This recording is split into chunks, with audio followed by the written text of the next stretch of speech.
الحمدللہ ہم سب نماز پڑھتے ہیں اور ہم سب کو اپنی نمازوں کی فکر بھی ہوتی ہے، اور ہم نماز سے متعلق کورسز وغیرہ بھی کرتے رہتے ہیں، پڑھتے بھی ہیں، پڑھاتے بھی ہیں، اور اپنی تمام حرکات اور سکنات سنت کے مطابق کرنے کی کوشش کرتے ہیں۔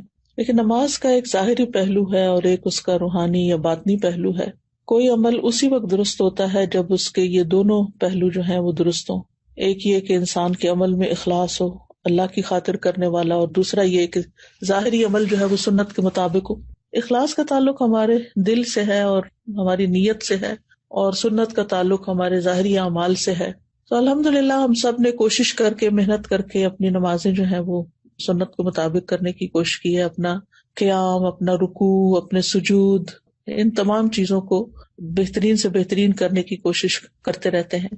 لیکن اس کے ساتھ ساتھ یہ بھی بڑا ضروری ہے کہ ہم اپنے اندر کو بھی مزید بہتر بنائیں، کیونکہ مجھے ہمیشہ اس بات کی بہت فکر رہتی ہے۔ میں اللہ تعالیٰ سے دعائیں بھی مانگتی ہوں کہ اللہ تعالیٰ میری نماز اپنی پسند کے مطابق کر لے، اور پھر جب یہ اللہ تعالیٰ کا فرمان پڑھتی ہوں کہ الذین ھم فی صلاتہم خاشعون، یقیناً وہ مومن فلاح پا گئے جو اپنی نمازوں میں خشوع اختیار کرتے ہیں، تو کیا کروں، خیالات بھٹک جاتے ہیں اور ادھر ادھر کی سوچیں آنے لگتی ہیں اور فکر لگ جاتی ہے۔ کوشش کے باوجود بھی یہ بہت ہی کٹھن مرحلہ ہے، بڑی دشوار گھاٹی ہے جس کو عبور نہیں کر پائی۔ تو اسی سوچ کے تحت آپ لوگوں کے ساتھ دوبارہ کچھ باتیں شیئر کرنے لگی ہوں۔ بہت سال پہلے 90s کے اینڈ میں نے ایک لیکچر دیا تھا، نماز کیا سکھاتی ہے۔ اس کے بعد خشوع کے موضوع پر بھی کئی دفعہ بات کرنے کا موقع ملا، لیکن مجھے لگتا ہے یہ ایسا ٹاپک ہے کہ جس پر جتنی دفعہ بھی بات کی جائے اتنی ہی کم ہے۔ تو آج چند باتیں آپ کے ساتھ شیئر کروں گی تاکہ میری نماز بھی درست ہو جائے اور آپ کی بھی ہو جائے، اور اللہ سبحانہ وتعالیٰ اس کے اندر واقعی ایک ایسی کیفیت پیدا کر دے کہ جب نماز پڑھ کے اٹھے تو لگے کہ واقعی اللہ سے ملاقات کر کے آئے ہیں۔ تو سوال یہ پیدا ہوتا ہے کہ ہم اپنے رب عظیم کے سامنے کس طرح کھڑے ہوں نماز میں۔ تو رب کے سامنے کھڑے ہونے میں بندے کی دو حالتیں ہوتی ہیں، یعنی دو چیزوں کو انسان دیکھتا ہے، ایک اللہ سبحانہ تعالیٰ کے رب ہونے کی عظمت، اور دوسرے اپنے بندہ ہونے کی ذلت، یعنی اللہ عظیم ہے، بڑا ہے، بلند ہے، اور میں ایک حقیر بندہ ہوں، میں اس کے آگے جھک رہا ہوں، میں اس کے آگے کھڑا ہوں، اور وہ رب السماوات والارض ہے اور رب العرش العظیم ہے، اور میں عبد فقیر ہوں، محتاج ہوں، کمزور ہوں، فانی ہوں۔ تو جب انسان اللہ کی عظمت اور بڑائی کو ذہن میں رکھتا ہے اور اپنی کمزوری کو ذہن میں رکھتا ہے تو آغاز بہت اچھا ہوتا ہے۔ جب کبھی میں کائنات کے بارے میں پڑھتی ہوں، اس کی وسعت کے بارے میں، اس کی ہیبت کے بارے میں، کہ کس قدر ستارے اور سیارے اور کیا کیا چیزیں اللہ نے تخلیق کی ہیں اور کیا کچھ بنایا ہے۔ ایکچولی میں اپنے انسٹاگرام پر فالو کرتی ہوں ناسا کی سائٹ کہہ لیں جو بھی، اور اسی طرح نیشنل جیوگرافک، لیکن نیشنل جیوگرافک اتنا فائدہ مند نہیں ہے۔ ناسا جو تصویریں ریلیز کرتا ہے مختلف پلانٹس کی اور مختلف اللہ سبحانہ تعالیٰ کی جو تخلیق ہے آسمانوں میں، اور نیشنل جیوگرافک بیسیکلی زمین میں جو کچھ مختلف مقامات ہیں ان کے بارے میں مختلف تصاویر وغیرہ شیئر کرتا ہے۔ اور میں ایسی نیوز کو فالو بھی کرتی ہوں جو نئی نئی تحقیقات اور نئی ریسرچز اور نئی ڈسکوریز سامنے آتی ہیں۔ چونکہ یہ میڈیا جو ہے یہ مختصر ہوتا ہے، تھوڑی سی دیر میں انسان کچھ نہ کچھ جان لیتا ہے۔ تو آپ یقین کریں کہ جس دن میں نے کوئی ایسی چیز پڑھی ہوتی ہے اس دن میرے دل کی کیفیت ہی کچھ اور ہوتی ہے، اور جب نماز میں وہ خیال مجھے آ جاتا ہے، کیونکہ ہم جو کچھ پڑھتے کرتے ہیں وہی چیزیں نماز میں آتی ہیں نا، تو جب وہ نماز میں خیال آ جاتا ہے مجھے، تو واقعی میرے اندر ایک اور ہی طرح کی نماز کے اندر کیفیت آتی ہے، اور پھر آنسو بھی گرنے لگتے ہیں۔ لیکن اگر اللہ تعالیٰ کی عظمت کا خیال نہ ہو تو پھر نماز بے روح سی ہوتی ہے۔ پھر ساتھ ہی سمندروں کے اندر کی مخلوقات اور عجیب و غریب مخلوقات اور پرندوں کے رنگ اور پھولوں کے، اور زمین کو بھی پوری طرح انسانوں نے ڈسکور نہیں کیا، مختلف مقامات کو آپ دیکھیں۔ باقی تو چھوڑیں، اگر آپ نے اپنے انڈور کوئی پلانٹس وغیرہ رکھے ہوں گے، جیسے میں نے اپنے اندر ہی کمرے میں رکھے، کیونکہ یہاں باہر تو اتنی سخت سردی ہے کہ نکلنے کا موقع کم ہی ملتا ہے، اور سردیوں میں درخت بھی ٹنڈ منڈ ہو جاتے ہیں۔ تو میں دیکھتی ہوں کہ کس طرح ایک پتا نکلتا ہے اور کس طریقے سے وہ گرو کرتا ہے، اور تھوڑی سی مٹی یا پاٹ میں کیا چیز ہے اس کے اندر جو مدد دے رہی ہے اس کو گرو کرنے میں۔ تو اللہ سبحانہ تعالیٰ کی قدرت یاد آتی ہے نا. یعنی کائنات ایسی چیز ہے جس میں غور و فکر کرنے سے اور اللہ تعالیٰ کی مخلوقات میں غور و فکر کرنے سے اللہ سبحانہ تعالیٰ کی عظمت کا احساس دل میں بہت بڑھتا ہے. یہ کونی آیات ہے نا جن کے اندر ہمیں غور کرنا چاہیے اور اس بات پر ایمان رکھنا چاہیے کہ یہ اللہ سبحانہ تعالیٰ ہی کی تخلیق ہے. اور پھر اس سے آگے یہ کہ یہ سوچنا چاہیے کہ یہ سب کچھ اللہ کی تسبیح بھی کر رہا ہے. وَإِن مِّن شَيْءٍ إِلَّا يُسَبِّحُ بِحَمْدِهِ وَلَٰكِن لَّا تَفْقَهُونَ تَسْبِيحَهُمْ. یہ ساری مخلوقات اپنے رب کو پہچانتی ہیں، اس کی وحدانیت کی گواہی دیتی ہیں، اس کی حمد کے ساتھ اس کی تسبیح بیان کرتی ہیں. اور كُلٌّ قَدْ عَلِمَ صَلَاتَهُ وَتَسْبِيحَهُ، ہر ایک نے یقیناً اپنی نماز اور اپنی تسبیح جان لی ہے، سب کو پتا ہے. تو اگر ہم اللہ سبحانہ تعالیٰ کی اس کائنات کو ذہن میں رکھ کے اللہ اکبر کہتے ہیں یا سبحان اللہ کہتے ہیں تو وہ کیفیت ہی کچھ اور ہوتی ہے. اللہ سبحانہ تعالیٰ اپنی مخلوقات کی مشابہت سے پاک ہے اور ہماری عقل اللہ کی عظمت کا احاطہ نہیں کر سکتی اور نہ ہی اس کے علم کا. وَلَا يُحِيطُونَ بِشَيْءٍ مِّنْ عِلْمِهِ إِلَّا بِمَا شَاءَ.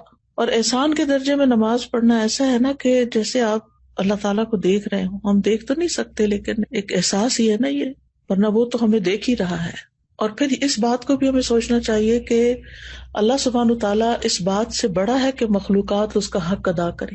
ہم اس کا حق ادا نہیں کر سکتے، ہماری عقل ہمارا خیال اس کا ادراک نہیں کر سکتی. لا تدرکہ الابصار وہو یدرک الابصار. آنکھیں نگاہیں اس کو نہیں پا سکتی، ہمارے دل کی نگاہیں بھی نہیں پا سکتی، اور وہ ہمیں دیکھ سکتا ہے ہر حال میں کہ ہم کیسے کھڑے ہیں.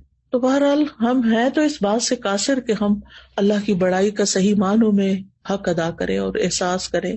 لیکن یہ ہے کہ بہرحال کوشش ہی ہے، اور اللہ سبحانہ تعالیٰ ہر شرک سے پاک ہے، ہر شریک سے پاک ہے اور سب سے بڑا ہے. تو جب نماز شروع کریں اور اللہ اکبر کہیں تو بس ساری مخلوق نیچے اور اللہ سب سے بڑا، سب چھوٹے اور اللہ ہی بڑا. پھر اس کے بعد سبحانک اللہم وبحمدک وتبارک اسمک وتعالی جدک ولا الہ غیرک. پاک ہے تو اے اللہ اپنی حمد کے ساتھ، تیرا نام بڑی برکت والا ہے، تیری شان بہت بلند ہے، تیرے سوا کوئی معبود نہیں ہے. پھر جب سورۃ الفاتحہ پڑھیں تو پھر اللہ سبحانہ تعالیٰ کی صفات پر غور کریں. بسم اللہ الرحمن الرحیم سے لے کر وللضالین آمین تک. جب ہم کہیں کہ الحمدللہ رب العالمین تو پھر عالمین کا ذہن میں خیال جائے کہ ان سارے جہانوں اور ساری مخلوقات کو پیدا کرنے والا اللہ ہے، پالنے والا اللہ ہے، ان کی تدبیر کرنے والا اللہ ہے. پھر الرحمن الرحیم پڑھیں تو اللہ تعالیٰ کے فضل اور رحمت کو سوچیں. مالک یوم الدین کہیں تو قیامت کے دن کو یاد کریں، اور پھر وہاں جو اللہ سبحانہ تعالیٰ کا جلال ہوگا اور عظمت ہوگی اس کو محسوس کریں. پھر صراط الذین انعمت علیہم غیر المغضوب علیہم ولا الضالین، یہ جب پڑھیں تو انعام یافتہ لوگوں اور جو مغضوب علیہم ہیں، فاسق ہیں، گمراہ ہیں، ان لوگوں کے درجات کو دیکھیں کہ منافقین فی الدرک الاسفل من النار ہوں گے، اور انعمت علیہم جو ہیں وہ قیامت کے دن جنتوں میں الفردوس الاعلیٰ میں ہوں گے. ایک کہاں اور دوسرا کہاں، اتنا درجوں میں فرق ہو جائے گا اگر ہم انعام یافتہ لوگوں کے راستے پہ چلیں گے اور نفاق سے بچیں گے، کفر سے بچیں گے، شرک سے بچیں گے. تو یہ مرتبے جاننا بھی بڑا ضروری ہے کہ کس طرح کچھ لوگ جہنم کے نچلے گڑھوں میں ہوں گے اور کچھ اتنے عظیم جگہوں پر ہوں گے. پھر اس کے بعد اللہ اکبر کہہ کے جب ہم رکوع میں جاتے ہیں تو پھر اللہ سبحانہ تعالیٰ کی عظمت کا احساس دل میں لائیں. سبحان ربی العظیم، سبحان ربی العظیم، سبحان ربی العظیم. یہ زمین اور آسمان میں جو کچھ ہے، ان کے سب خزانے اور آسمان اور زمین کے لشکر اور مخلوقات سب اللہ العظیم ہی کی ہیں. پھر اس کے بعد سمع اللہ لمن حمدہ، اللہ تعالیٰ کی تعریف. اور پھر دوبارہ جب سجدے میں جائیں تو اللہ تعالیٰ کی صفت علو جو ہے کہ اللہ تعالیٰ بلند ہے، بہت بلند. سبحان ربی الاعلیٰ کہتے ہوئے اس کی بلندی کو ذہن میں لائیں، اور اپنی پستی کو کہ ہم نے اپنا سر اور اپنا ناک جو ہے زمین پہ رکھ دیا ہے، اور اصل بڑائی تو اللہ ہی کے لیے ہے، اصل بلندی تو اللہ ہی کے لیے ہے، ہم تو کمزور انسان ہیں. جب اس احساس کے ساتھ انسان نماز پڑھتا ہے تو پھر انسان کے اندر سے تکبر بھی نکلتا ہے، اور یہ نکلنا بڑا ضروری ہے. جب تک انسان اپنے آپ کو بڑی چیز سمجھتا رہتا ہے تو پھر انسان کے ریلیشن شپ نہ تو اللہ تعالیٰ کے ساتھ درست ہوتا ہے اور نہ بندوں کے ساتھ درست ہوتا ہے. تو بہت ضروری ہے کہ ہم اللہ کی بڑائی دل میں پیدا کریں. جس دل میں اللہ کی بڑائی پیدا ہو جاتی ہے پھر وہ دنیا کی حقیر چیزوں سے متاثر نہیں ہوتا. دنیا کی کامیابیوں سے بھی اس کے دل میں کوئی بہت بڑی حسرتیں پیدا نہیں ہوتی کہ فلاں تو اتنا آگے چلا گیا دنیا میں اور میں پیچھے رہ گیا، کیونکہ اس کو پتا ہوتا ہے کہ میرے رب نے جو کچھ بنایا ہے آخرت میں ہمارے لیے، ہم سب کے لیے، وہ کہیں بڑا ہے اس دنیا کے حطام سے۔ پھر یہ کہ سجدے میں اللہ کے قرب کو محسوس کریں۔ رسول اللہ صلی اللہ علیہ وسلم نے فرمایا، سجدہ کرتے ہوئے بندہ اپنے رب کے سب سے زیادہ قریب ہوتا ہے، یعنی اتنا نیچے ہوتے ہوئے اور اتنے چھوٹے ہوتے ہوئے پھر اتنا اللہ تعالیٰ قرب عطا کرتا ہے۔ سبحان اللہ، یعنی کتنی محبت اللہ کے دل میں پیدا ہو جاتی ہے۔ اور پھر اس وقت دعائیں کرنی چاہیے۔ نبی صلی اللہ علیہ وسلم نے فرمایا، فَأَكْثِرُ الدُّعَاء، یعنی سجدوں میں کثرت سے دعا کیا کرو۔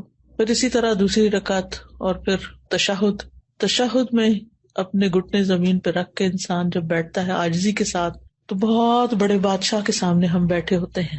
آپ دیکھیں کہ پہلے زمانے میں استاد کے سامنے بیٹھنے کا بھی طریقہ ہوتا تھا، جیسے جبریل علیہ السلام نبی صلی اللہ علیہ وسلم کے سامنے گھٹنے رکھ کے بیٹھے زمین پر، یہ ادب کا بیٹھنا ہوتا ہے۔ اور دنیاوی بادشاہوں کی یہ عادت رہی ہے کہ جب انہیں مختلف تحائف دیے جاتے ہیں یا ان کی تعریف کی جاتی ہے تو ان کے سامنے اسی طرح بیٹھا جاتا ہے اور بہت عاجزی کے ساتھ۔ تو اللہ رب العالمین جو ہے وہ تو سب سے زیادہ اس بات کا حقدار ہے کہ ہم اس کے لیے تحائف پیش کریں اور اس سے دعائیں کریں اور اس کی تعریف کریں۔ تو التحیات میں آپ دیکھیں کہ التحیات للہ والصلوات والطیبات، اسی لیے تو پڑھتے ہیں۔ اور پھر اس کے بعد درود شریف پڑھتے ہیں، نبی صلی اللہ علیہ وسلم کے لیے دعا کرتے ہیں، پھر عباد اللہ الصالحین پہ سلام بھیجتے ہیں اور پھر اپنی آخر میں دعائیں مانگتے ہیں۔ وہ دعاؤں کی قبولیت کا وقت ہوتا ہے جب ہم سارے ریچول ادا کر چکے ہوتے ہیں سلام پھیرنے سے پہلے، اور پھر جب انسان سلام پھیرتا ہے تو دوبارہ دنیا میں آ رہا ہوتا ہے ایک طرح سے اللہ سے ملاقات کر کے، اور پھر اس کے اندر ایک حسرت بھی آتی ہے کہ کاش یہ نماز لمبی ہو جاتی، کاش یہ ملاقات لمبی ہو جاتی، کیونکہ انسان اگر اللہ تعالیٰ سے محبت کرتا ہے تو پھر اس کو جلدی نماز پڑھنے کی فکر نہیں ہوتی۔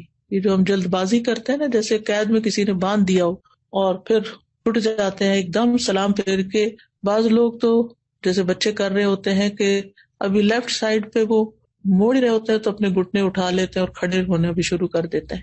تو اس وقت انسان کو پھر اللہ اکبر کہہ کے، استغفر اللہ کہہ کے، کیونکہ پتہ نہیں کیسی نماز پڑھی کیسی نہیں پڑھی، تو جس کا دل زندہ ہوتا ہے، جس کے دل میں اللہ کا ذکر ہوتا ہے، جس کے دل میں اللہ کی محبت ہوتی ہے، جو دل اللہ سے مانوس ہوتا ہے، جو اللہ تعالیٰ سے سرگوشیاں کرتا ہے، اس کی نماز کا لطف ہی کچھ اور ہوتا ہے۔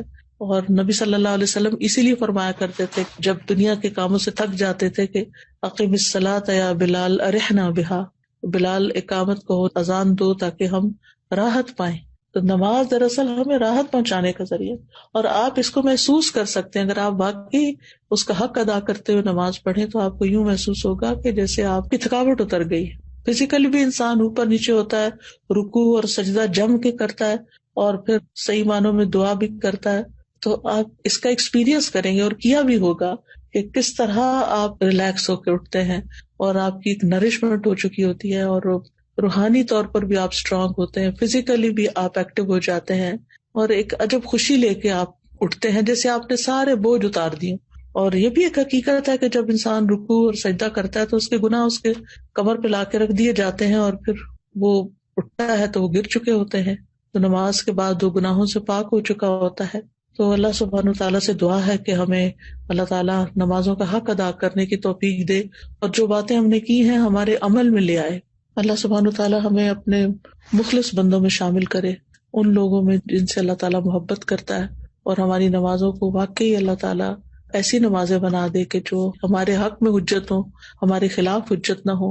اور جب ہم اللہ تعالیٰ سے ملاقات کریں تو جس طرح اس ملاقات میں ہمیں ایک طرح سے خوشی نصیب ہوتی ہے، اللہ تعالیٰ وہاں بھی ہمیں اپنی ملاقات کے وقت خوش کر دے اور ہمیں بخش دے، یعنی ہمارا محاسبہ نہ کرے۔ اگر ہم اس دنیا میں اپنی نمازوں میں اپنا محاسبہ کرتے رہتے ہیں تو انشاءاللہ اللہ سبحانہ وتعالیٰ آخرت کے حساب کو آسان کر دے گا۔ نماز کے فائدے۔ نماز آنکھوں کی ٹھنڈک ہے۔ رسول اللہ صلی اللہ علیہ وسلم نے فرمایا، اور میری آنکھوں کی ٹھنڈک نماز میں رکھی گئی ہے۔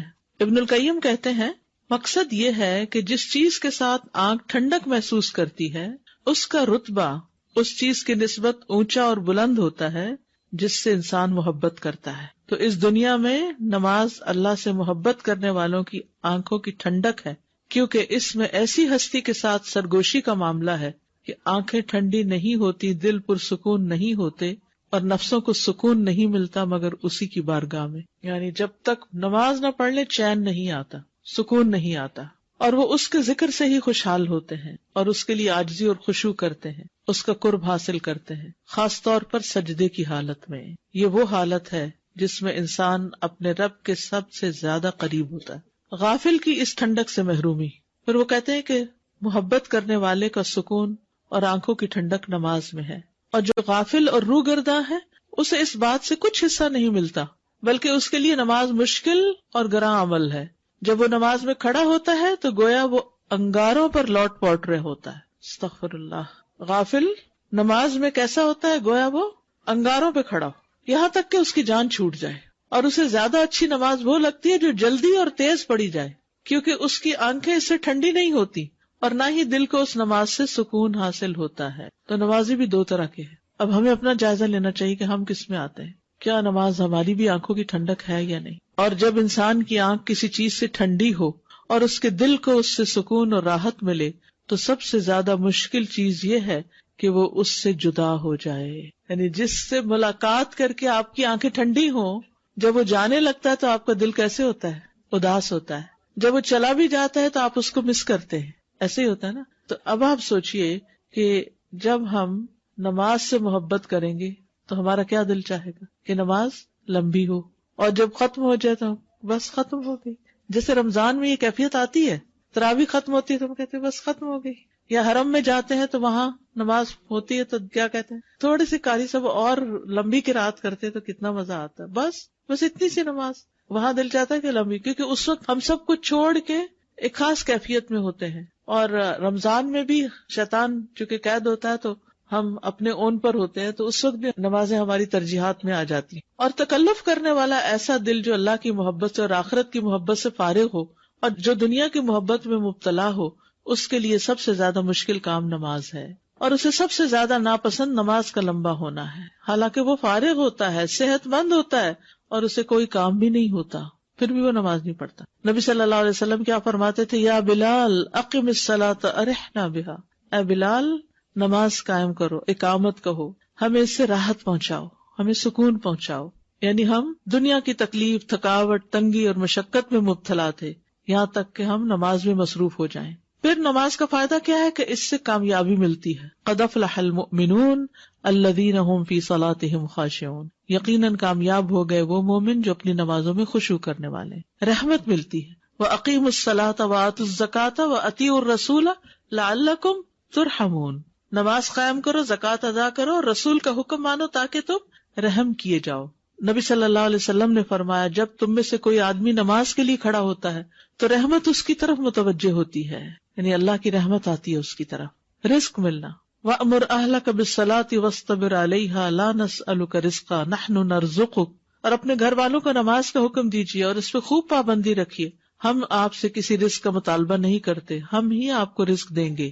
خود بھی نماز ادا کریں، گھر والوں کو بھی نماز کی وصیت کریں. اللہ آپ کے رزق کی اور آپ کے خاندان کی حفاظت کی ضمانت دے گا. فقر دور کرنا. نبی صلی اللہ علیہ وسلم نے فرمایا اللہ تعالیٰ فرماتے ہیں اے ابن آدم تم اپنے آپ کو میری عبادت کے لیے فارغ کر لو، میں تمہارے دل کو بے نیازی سے بھر دوں گا اور تمہارا فقر دور کر دوں گا. فقر کیا ہوتا ہے؟ محتاجی، ضرورت مند ہونا. سبحان اللہ. اے ابن آدم تم اپنے آپ کو میری عبادت کے لیے فارغ کر دو، میں تمہارے دل کو بے نیازی سے بھر دوں گا. دنیا کا لالچ اور حرص ختم ہو جائے گا اور تمہارا فقر بھی دور کر دوں گا، تمہاری ساری ضروریات پوری کر دوں گا. لیکن اگر تم ایسا نہیں کرو گے تو میں تمہارے دونوں ہاتھ کاموں میں مشغول کر دوں گا اور تمہارا فقر دور نہیں کروں گا. نماز کا ایک اور فائدہ کیا ہے؟ فرشتوں کی دعائیں ملتی ہیں. رسول اللہ صلی اللہ علیہ وسلم نے فرمایا جب کوئی شخص نماز کے بعد اپنی جائے نماز پر بیٹھا رہتا ہے تو فرشتے اس پر صلاۃ پڑھتے رہتے ہیں. اور فرشتوں کی صلاۃ کیا ہے؟ اللہم اغفر لہ، اللہم ارحمہ، اے اللہ اسے معاف کر دے، اے اللہ اس پہ رحم فرما. اور اگر وہ بیٹھ کر اگلی نماز کا انتظار کرتا ہے تو بھی فرشتے اس پہ صلاۃ پڑھتے اور ان کی صلاۃ یہی ہے اللہم اغفر لہ، اللہم ارحمہ. ایک نماز کے بعد دوسری کا انتظار عموماً کہاں کیا جاتا ہے؟ جب عمرہ یا حج کے لیے جاتے ہیں نا تو وہاں ایک نماز پڑھ کے پھر لوگ بیٹھ جاتے ہیں وہیں پر، تھوڑا بہت کچھ کھا لیا، تھوڑا اگر نفل کا ٹائم بیچ میں ہوا تو نفل پڑھ لیے جیسے مغرب کے بعد، اور پھر اس کے بعد قرآن پڑھنے لگتے ہیں، پھر اگلی نماز کا وقت ہو جاتا ہے. جتنی دیر یہ بیٹھتے ہیں لوگ ایک نماز سے دوسری نماز تک، فرشتے ان کے لیے دعائیں کرتے رہتے ہیں، دعائیں کرتے رہتے ہیں. فرشتے کیا دعا؟ اللہم اغفر لہ، اللہم ارحم، اللہ اس کو بخش دے، اللہ اس کو بخش دے، اللہ اس پر رحم فرما. یقین مانیے اگر آپ کسی کو یہ جاب بھی دے دیں نا کہ میں تمہیں اتنے پیسے دوں گی، تم یہاں کھڑی رہو اور سارا وقت 1 گھنٹہ 1.5 گھنٹہ میرے لیے یہ 2 دعائیں پڑھو، دعا کرو، تو تھوڑی دیر کے بعد کہ میں تھک گیا، مجھے بریک چاہیے. لیکن ہمیں ان باتوں پہ یقین نہیں نا، اس لیے اس طرح کا کام کرنے کا بھی شوق نہیں. تو اعتکاف کا ایک فائدہ یہ ہے کہ اس میں انسان ایک نماز کے بعد دوسری نماز کا انتظار کرتا ہے.